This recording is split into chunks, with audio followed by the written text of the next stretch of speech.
À la une aussi, c'est un morceau d'histoire de la ville de Lyon. Le tissage de la soie est à l'honneur à partir d'aujourd'hui. C'est le fameux festival Silk in Lyon. Ça se passe au Palais de la Bourse. L'occasion de découvrir ou de redécouvrir cette page de l'histoire lyonnaise dont l'héritage est préservé à la maison des Canuts dans le quartier de la Croix-Rousse. Reportage d'Amélie Duchamp. C'est une petite musique au rythme entêtant qui résonnait toute la journée dans les rues croix-roussiennes.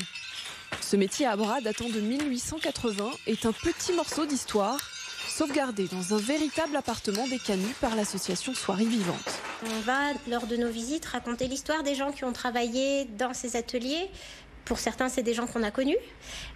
Par exemple, dans cet atelier, la dame qui a travaillé ici, Madame Figuera, elle est décédée en avril 2020. Voilà, c'est pas juste l'histoire avec un grand H, c'est aussi une histoire qu'on a commune et qui fait la ville de Lyon encore aujourd'hui. L'association organise des visites, elle revient sur les techniques et sur l'histoire, car la soierie à Lyon a fait vivre des milliers de familles de la Renaissance aux années 60, avec un apogée au 19e siècle.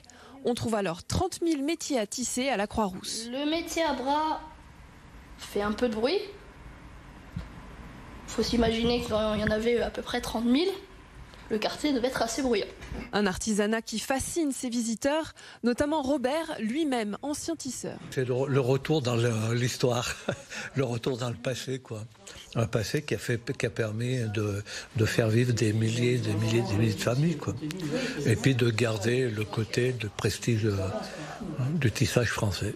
Si la soie a considérablement perdu du terrain, elle n'a pas complètement disparu du paysage lyonnais. On a encore des entreprises qui la tissent, qui tissent notamment pour la haute couture, comme je te disais pendant ma visite aussi pour la restauration du patrimoine, pour les privés. Donc il y a encore une grosse production et du tissage de la soie. Jusqu'à dimanche, l'association Soieries Vivantes sera au festival Silk in Lyon.